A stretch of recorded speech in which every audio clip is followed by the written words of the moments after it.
Howdy, everybody. Welcome back to another reading of Homestuck, the webcomic, where today I've already given this intro once already.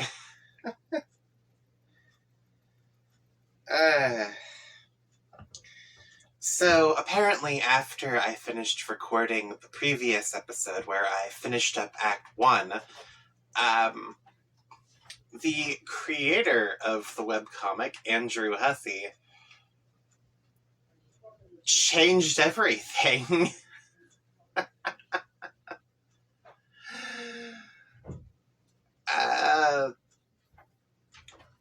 It's still all the original comic, but he relocated it to a completely different website. Oh, so I had to locate the new website and then painstakingly go through the entire first act again just to get to this point.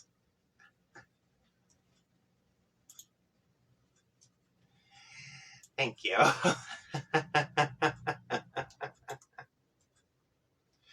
So,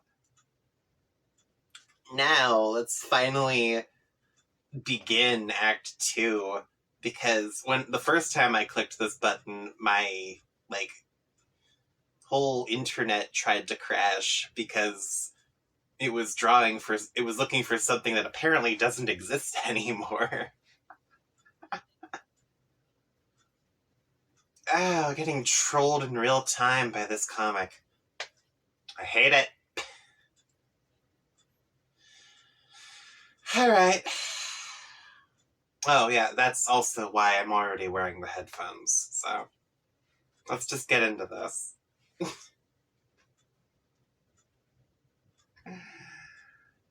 Oh, jeez. Years in the future, but not many. Okay.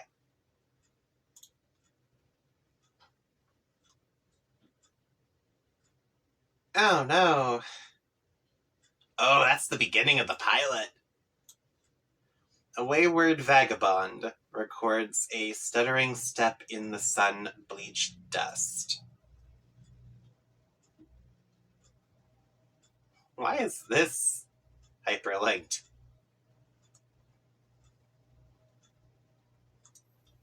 Oh.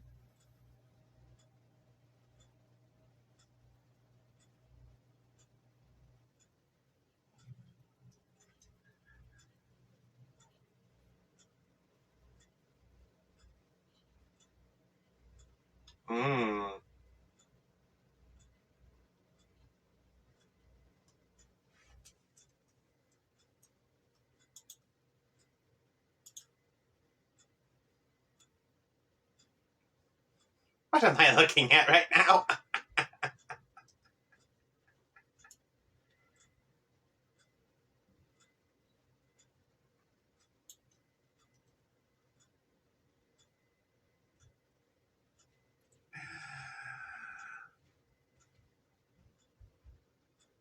Oh, I see.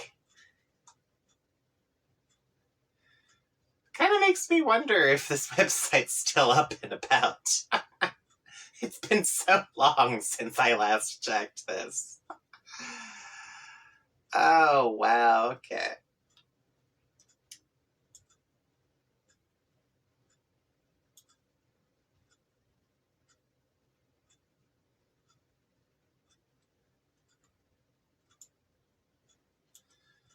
Okay, Spurb Beta FAQ walkthrough by Tentacle Therapist, version 1.0, last updated 2009. Huh? Why is that in front? Oh, it's using the weird British version of... Okay. View, download original file. Okay. Spurb Beta walkthrough. April 13th, 2009. Table of contents.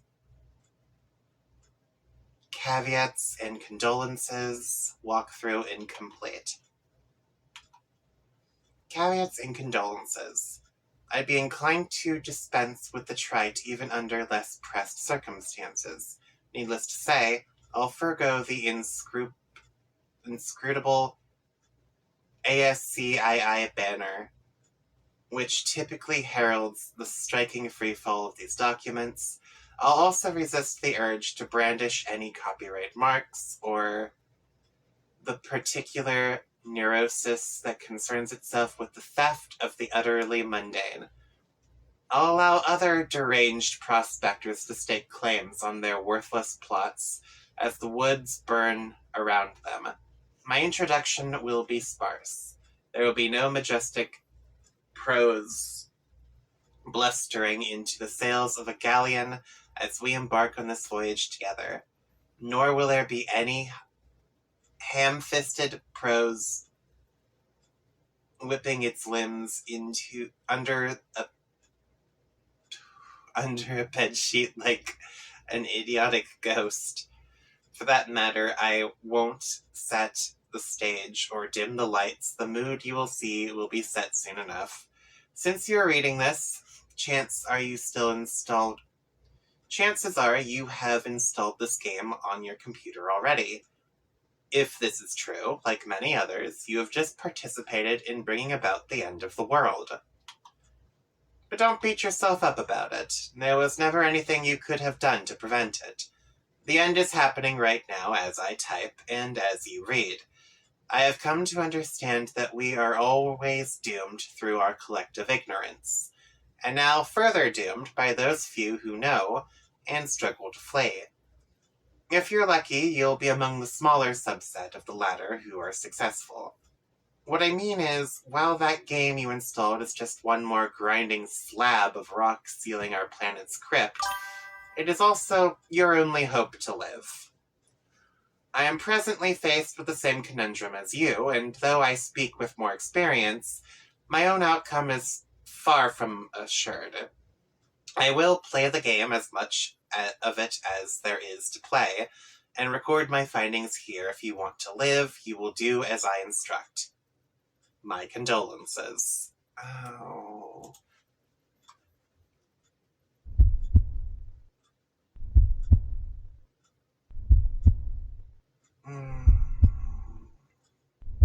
So John did fucking die. Okay.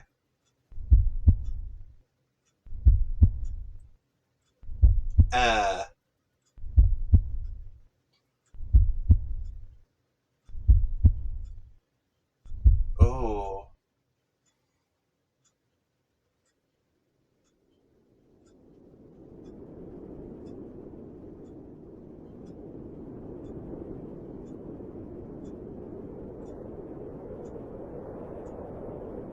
Uh-oh.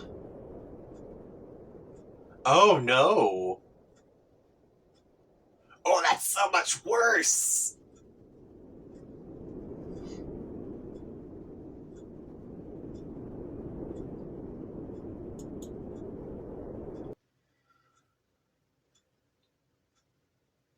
The kernel divides. The two halves go their separate ways, leaving behind the sprite portion.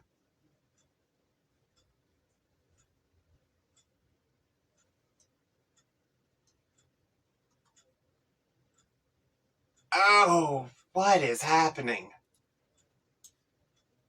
Boy! Oh, I hate it.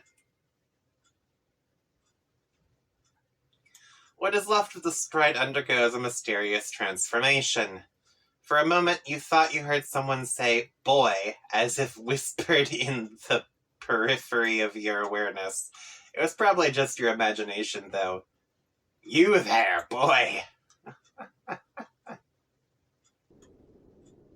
Oh, this is my cursor. What? To walk around, use the mouse arrow keys or click on various objects to open command menus for them. Outstanding Flash programming by Alex. Okay. Wait. No way. I am actually, oh, okay.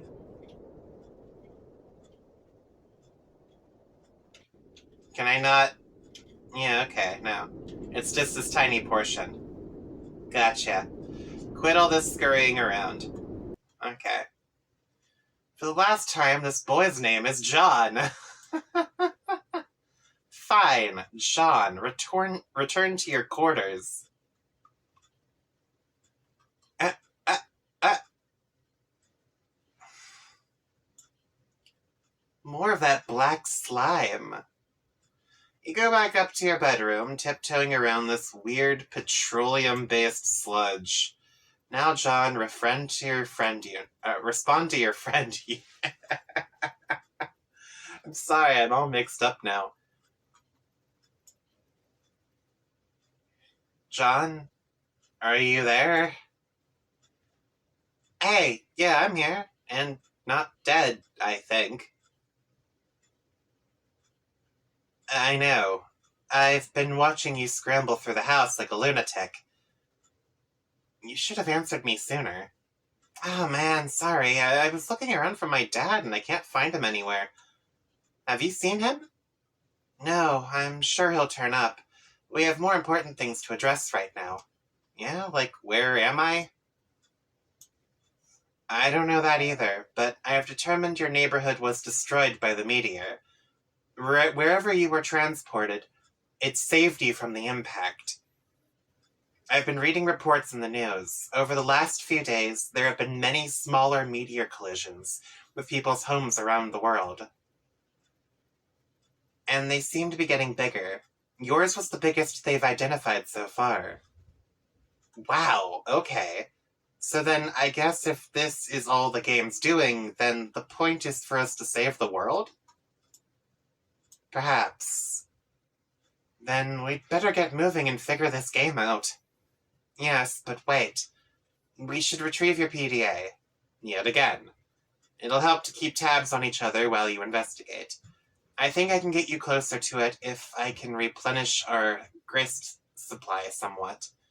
There may be a way to recycle some that we already used. Okay. I'll meet you out on the balcony. Wait, Rose, one thing. What? You never even wished me a happy birthday. Hello? I was working on something to send you, but I was running late with it. I didn't want you to think I believed meager well wishes alone would suffice for the occasion. That said, happy birthday, John. Oh, jeez, that's silly. Anyway, thanks. First, take the fabric item on the floor there. Fabric item? Oh, you mean the carpet? Okay. Or, no, that's the towel. The towel? Why? Oh, well, you're the boss. You captchalogue the towel. What now? Do as the purple text says. To the balcony! Is this just the narrator telling John what to do now? John makes his way to the balcony per your awkwardly worded request. Wait, take that. The blue wobbly thing. You whimsically decide to captchalogue the totem which was used to create the apple tree earlier. John, recycle the grist as was dictated by your cohort. John cannot do anything with the grist as of this moment. That is up to the Spurb player. I see.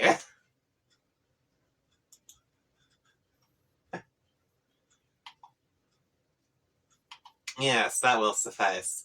Rose deletes the perfectly generic objects. 6 units of build grist are restored to your grist catch. Okay.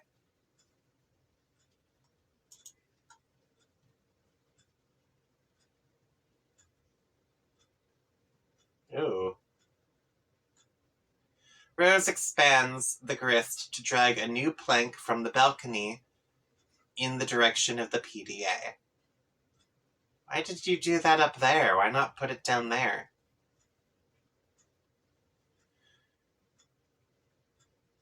John, run across the precarious platform swiftly. Sean isn't sure about that. It's the wrong way down. Boy, I said make haste on the narrow catwalk. No. Sean is very nervous about the idea, and the strident tone of your commands is starting to make him a little upset. Fine. Proceed as your level of comfort dictates.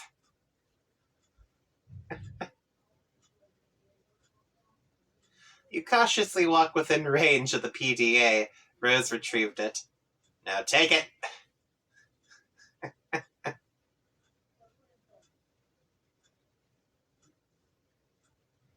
Woo! You grab the PDA, launching one of the Harley Quinn figurines into the night. You can kiss that one goodbye.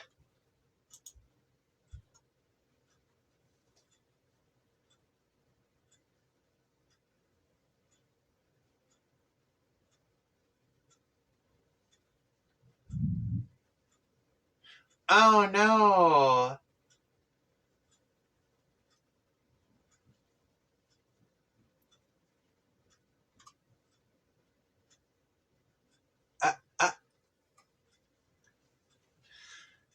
Submitting inquiry of concern over cataclysmic event. Pipefan 413 reply. Pipefan 413, status of health, wardrobe.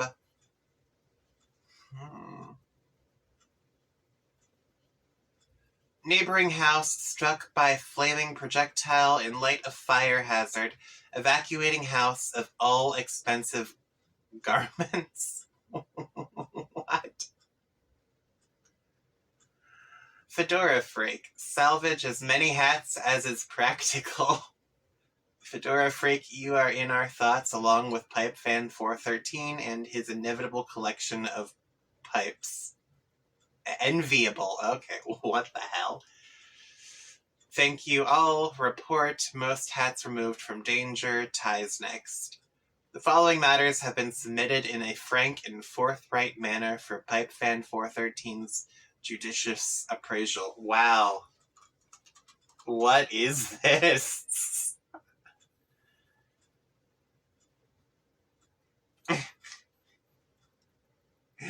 It looks like you're not the only one trying to locate your father after the disaster.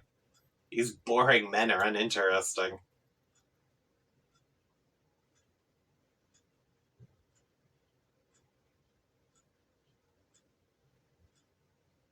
You're not wrong there. John, are you okay? You seem a bit tentative. I'm fine, I guess. Since I got here, I feel compelled to do these weird things I don't really want to do. By some kind of voice that I can't really even hear. I don't know. It's hard to explain. Perhaps the early synapses, symptoms of an anxiety disorder, like post-traumatic stress. Yeah, maybe. Who knows? Well, if you can pull yourself together, there are a few more things we should try. Like prototyping the kernel spread again, if possible. We should hurry. My laptop battery won't last forever. Okay, I'll go back inside. Do not do that! Hop off this ledge onto that car. What? No. What? Why? What? No. That sounds incredibly dangerous.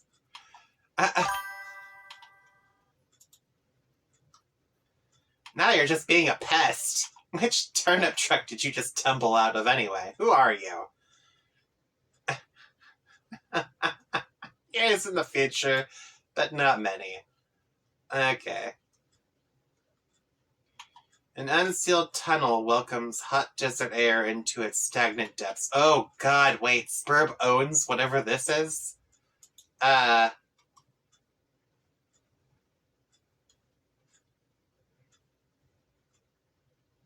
we continuing with her thing? Okay. An examination of the basics. Upon connecting with the client user, you, the server user, will be met with a control panel, allowing you to manipulate your co-player's environment. You will find that you are allowed to deploy 4 items at no expense. 3 of these are rather large machines, and 1 is a punch card. It's quite possible that you have already deployed some of these items before reading this. If this is the case, and you have activated the machine called the Crookstruder, such that it displays a countdown, you must proceed to section A100 of this walkthrough immediately. The life of the client user depends on it, and if your co-player has activated this device in your environment too, then yours does as well. Okay. But if not, please refrain from doing anything with the Crookstruder, aside from merely deploying it. This will buy us some time to think things through properly, and to go over the basics of the game before you find your soft, easily punctured head in the jaws of the lion. As mentioned, there are 4 items to consider, each playing a role in a process which appears to have a singular purpose: to manufacture objects out of thin air. The designers of the game, judging by the language used, regard this process as a sort of alchemy. This may allude to complexities in the production in the process yet to present themselves, but for now, the variety of objects you are able to create remains quite limited. The items in question are the Crookstruder, again, tread lightly with this one, the totem lathe, the alchemeter, and the pre-punched card. I will describe how these devices work in conjunction with each other, and I will use the analogy of having a key made at a hardware store to help you understand. Okay. First, deploy all of these objects in convenient proximity to each other. Be sure not to block doors or pathways with them. You can always revise the dimensions of rooms to make space for them, but I'd advise against this or even experimenting with the function. Doing so comes at the expense of build grist, a commodity which appears to be at a premium at the onset, and one you'd be best advised to save for later. The Crookstruder. Removing the lid signals the moment your life becomes a great whirling batshit pandemonium, somewhat resembling the chaos of an especially ethnic wedding. Okay. Somewhere, a spoused uncle deliberately shatters china on the floor. Muddy livestock is decorated and then lost track of. The question, whose mule is this, at times can be heard over the din. This is now your reality. But aside from that, it marks the beginning of the process I'm about to describe. The countdown begins, yes. Also, an entity called the Kernel Sprite is released. But neither of these things are all that relevant to this process, to my knowledge. More on these things later. What is relevant is the unlidded Crookstruder's ability to dispense Crooksite dowels. It will dispense at least one, though I suspect it is capable of producing more, given parameters I am not yet familiar with. In my key-making analogy, these dowels represent the uncarved pieces of metal which the hardware store employee receives from a drawer or a rack, and sets about carving into a key. The 2 following items are needed to do the carving. The pre-punched card. It is a simple Siladex card containing an item. There is evidence to suggest the specific item it contains is variable from session to session. The card I deployed contained a blue apple. Yours may be different. It shouldn't matter, hopefully. Additionally, the card, as you may guess, is punched, like one used with antique computing systems.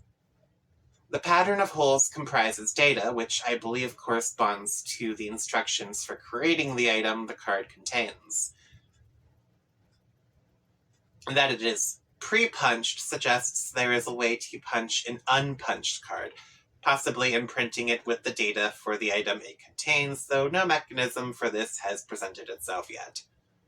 But the data on the card, it cannot be used to create the item directly. There is a middleman. The middleman is the totem lathe. Okay. This is essentially the key carving machine. it will carve into your Crookside dowel a pattern of grooves and contours, the sort which makes a key unique. The instructions for this pattern are supplied by the punch card, which is inserted into the lathe pre-activation to configure its chisels.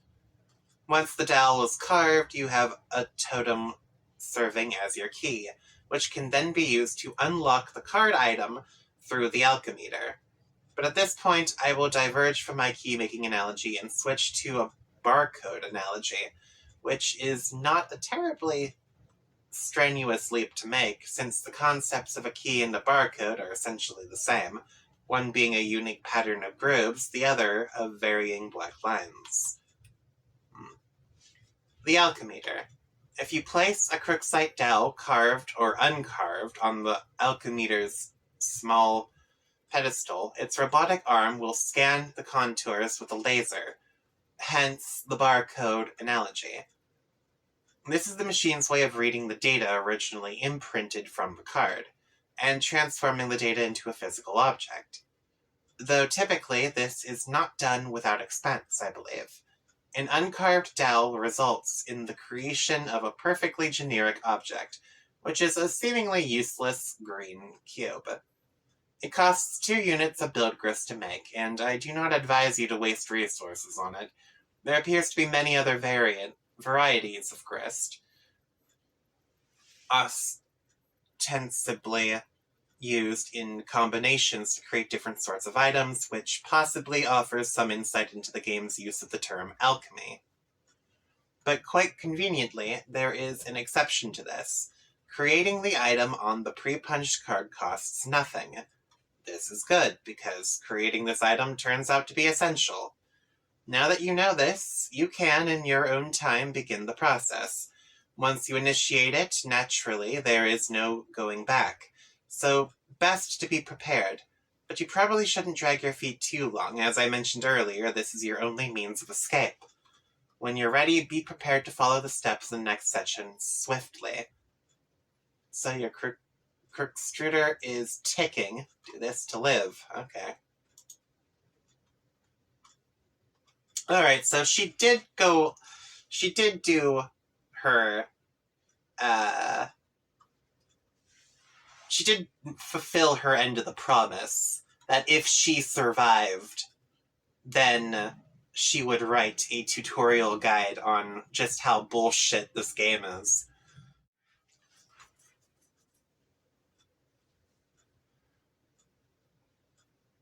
Oh god, she can see it from the distance. In the distance, meteorites fall with greater frequency. The fire in the forest burns so hot, not even the rain is putting it out. Check status of battery. Okay. Oof.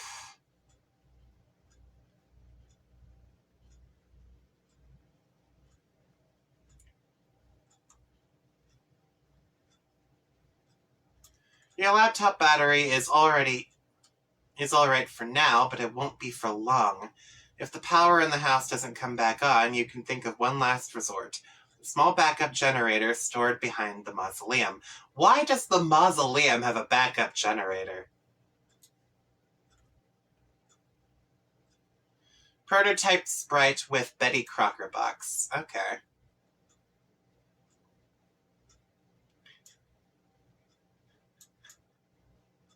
What? Oh man, you're going to use that? That sucks. What a stupid idea. We have to hurry along. I'm running low on battery power. But the cake mix... Ugh, that's so dumb. I doubt it matters. We might as well just use any old crap lying around. Fine, I guess. The sprite is playing hard to get. You guess that's what you get for originally prototyping it with something that engenders mischief and pranksterism.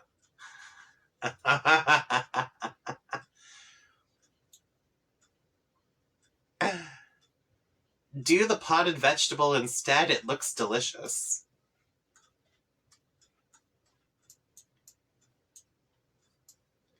pipe down, you. This is Rose's decision, not yours. Rose, prototype sprite with the Sassacre text. Ah, yes, sweet. Now we're talking. See if you can distract it. I'll try to sneak up on it.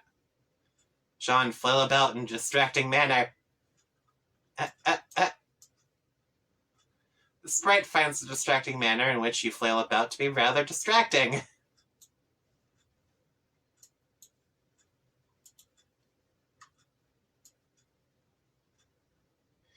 The pesky sprite eludes you again. Not even the great colonel himself can outfox it.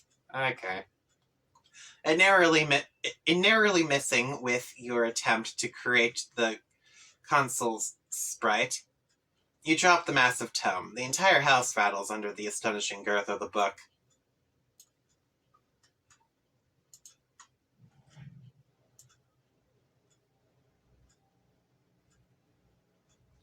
Oh no! In the other room, Nana's ashes dump onto the sprite, which is caught unawares by the dowsing. Inspect Hagash incident.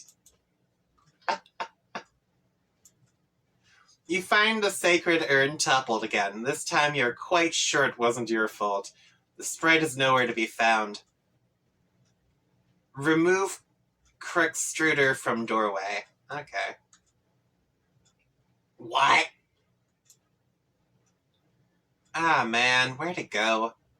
I can't find it anywhere in the house. No time to worry about it. The next thing we should do is get your server copy of the game from the car. You need to connect to my client so I can repeat your steps and presumably join you wherever you are. We should do this quickly before my house burns down. What? There's a fire? There will be soon. Oh, jeez. So move this thing already. It looks like it requires a lot of grist to move. I don't have enough to relocate the door either. How much do you have? 0. Oh, I thought about jumping to the car from the ledge earlier, but that sounds really dangerous. I have a better idea. Meet me upstairs. Do again, as purple words say. You're about to head upstairs, but you thought you heard something behind you.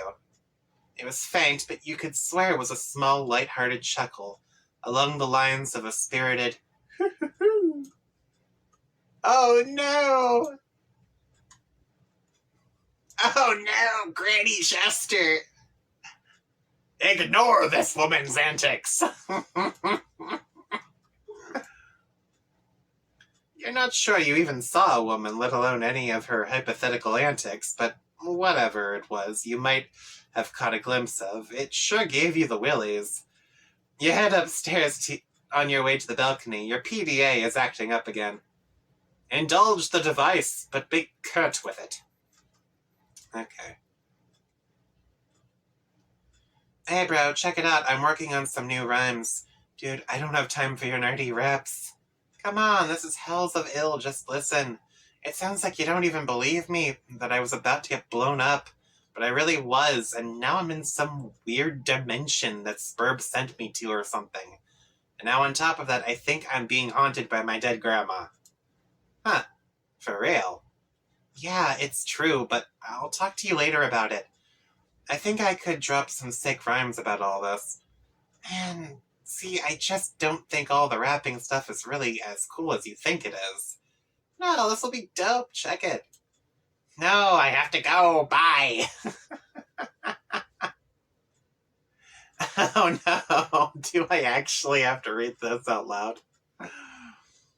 Ah!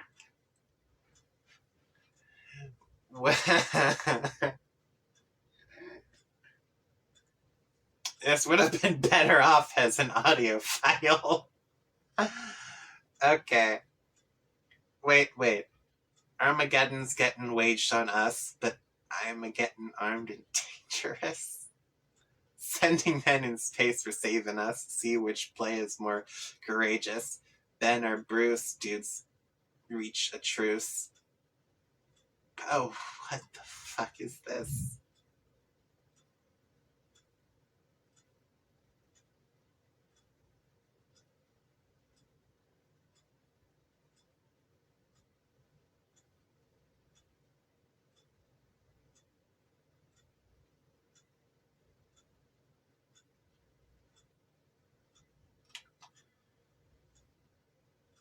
Uh, uh, uh,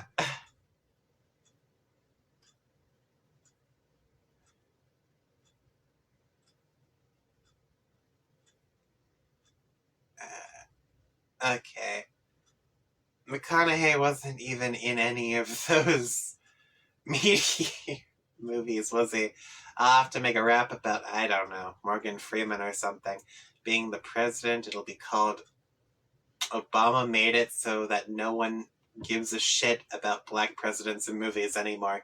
Wow! See, you've got to fill me in on what's going on so I have something to rap about besides all your dumb shit movies. Enough strange poetry from the red text! For once, I can agree. You head out to the balcony to find out what Rose has in mind. She's messaging you again. The purple text is less irrational than the red text. I'm lifting the car up to the balcony. Whoa, okay. Once it's up, retrieve the game, then I'll put it back down on the driveway. But the door is locked. Then break a window. It's my dad's car. It's just a window, and this is sort of an emergency. Otherwise, I promise I'll handle the car with velvet gloves. Alright. Pick up the car. I'm surprised you can pick up the car. Does picking things up not cost any grist? And there goes the car. Probably shouldn't have done this with a faulty connection.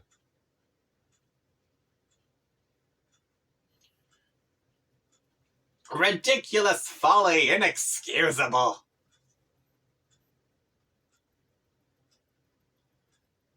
You're inclined to agree, but hey, accidents happen.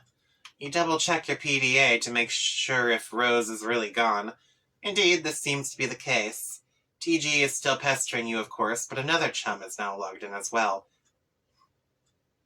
What color are the words that this chum says? I'm back. Oh, hi. I went to investigate the explosion I heard. Was it by any chance a meteor? Yes, how did you know? Aw, man, it's kind of a long story. Anyway, are you okay? Did it blow up your yard or start a fire or anything? No, I'm fine. It landed a pretty good ways from my house, and I went to look at it. And it's pretty big. But Beck doesn't want me to go near it, so I came home. He seems to think it's dangerous. Oh gosh, he's probably right. Anyway, what have you been up to, John? Oh, did you get my package yet? Yeah, I was trying to get it. But Rose dropped my car into a weird, spooky, bottomless pit, and the package was in the car, and I'm really sorry about that. Oh no! Okay, I guess I should start at the beginning. See, a meteor blew up my neighborhood. That's terrible, John. I'm so sorry. But I'm okay, and my house is too, sort of. That game I was telling you about, Spurb, which I was playing with Rose, sort of transported me somewhere at the last minute. But now I'm trapped here, and it's weird and dark, and I can't find my dad, and I just lost the car and my copy of the game in the pit, and I think I have to save the world from the apocalypse. Well, it sounds really crazy and kind of scary, but it also sounds kind of exciting. I don't know, John, maybe this is your destiny. If anyone can save the world, I think it's probably you. Well, you think so? Yes. Well, okay, but it's not even that simple. I was about to connect to Rose to help transport her and save her from meteors and fire and stuff, but she lost battery power and I lost the game disc. So I think I have to get TG to use his copy to save her. But that jackass won't shut up and stop rapping and stuff.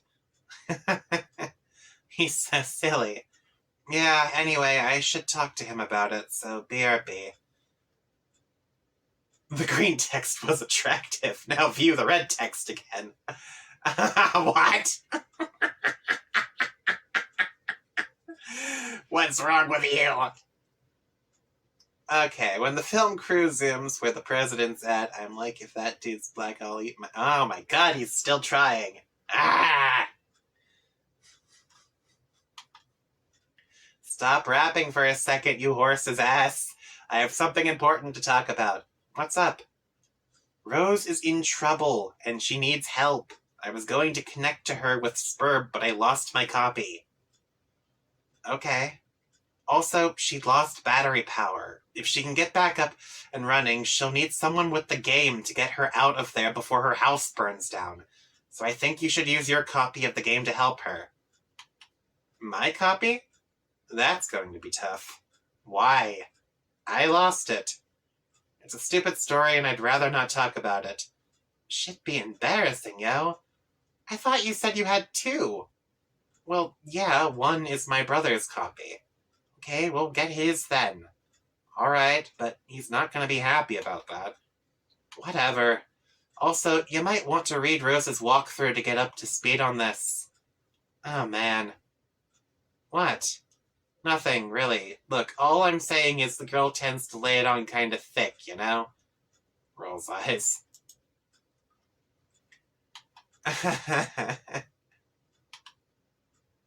Your laptop is out of battery power. There's only one thing left to do. Time to make your way to that backup generator. Rose, knit laptop cozy to shield your laptop from the rain.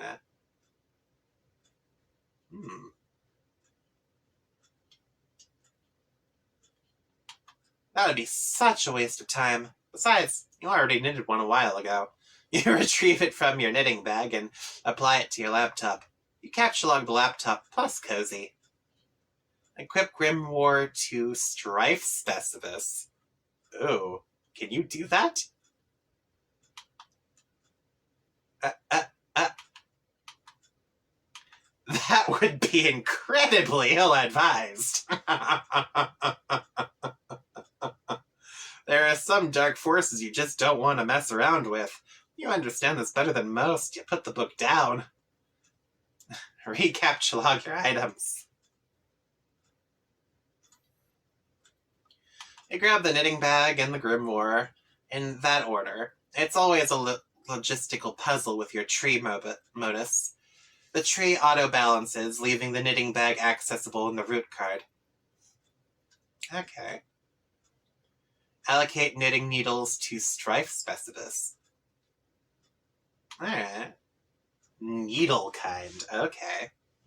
You feel a lot more comfortable with this as a weapon. You're so handy with those needles, you feel like you could probably use them to fillet a swordfish. Okay. You lose the root card in the process, severing the tree. Hey, careful with all that stuff.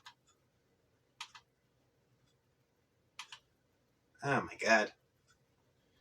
Knit plush cuddle Cthulhu. Oh. That would also be a preposterous waste of time. Besides, you're quite sure you've never heard of this creature called Cthulhu before. There are, however, many other specimens of the zoologically dubious you're familiar with. Such as... oh, I see. So this is why you didn't want to put it in the Strife Specibus. Consult the grimoire. Fluthulu. Okay. Fell patrician of misery. To hear his mammoth belly gurgle is to know the epoch of joy has come to an abrupt end. Why are you subjecting us to this? I can't even pronounce these. Iglyph. Shame beast king of grotesquerie. Wraith lord of the moist beyond. Hearing his melodious chirps and tongue clicks causes one's bones to explode. Okay, now I know you were just having fun with us. And of course, there's Uglagoth, the Deep One. Whenever he grinds his teeth, all the children of a random galaxy somewhere will frown continuously for a 9,000-year span. He is the first and smallest of the smaller gods, appointed to servitude of a vile, unfathomable pantheon of middling gods, which caters to the whims of the noble circle of horror terrors? The sad part is I partially understand this because it's an obvious play on Lovecraftian horror. Okay. And then there's a strange page containing some rather mysterious notes on summoning procedures. You've never been quite sure what these diagrams are getting at. Isn't it just a window installation? Take items and proceed downstairs. You recaptchulog everything the way you want it to appear in the tree, and head downstairs. You figure that's enough dilly-dallying time to get a move on.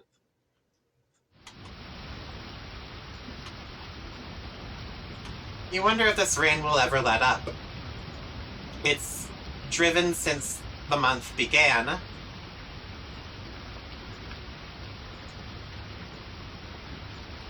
Okay. Perhaps long enough to forget its purpose. It no longer even knows to assuage fire. Somewhere a zealous god threads these strings between the clouds and the earth, preparing for a symphony it fears impossible to play. And so it threads on and on, delaying the rise of the conductor's baton. How you hate this season. April is the cruelest month, bleeding lilacs out of the dead land, mixing memory and desire, stirring dull roots with spring rain. American sports legend, Charles Barkley. Really? Okay. Confront mother in the hall. Surely your mother is lurking nearby. You should be prepared for an unpleasant confront. What? What happened?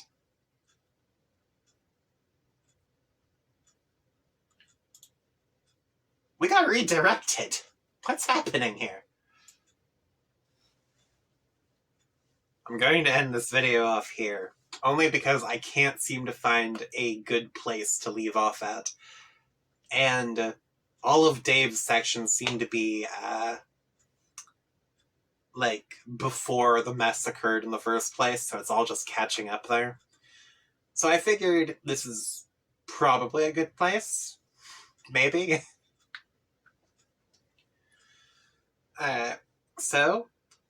Yeah. This has been a trip. We finally get to talk about Dave.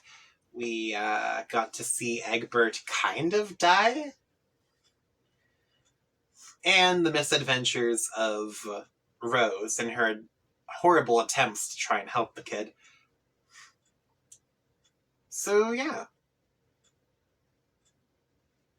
No, that's not right.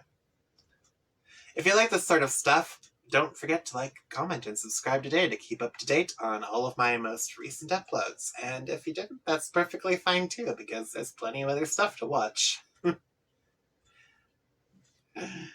Later, everybody. Bye.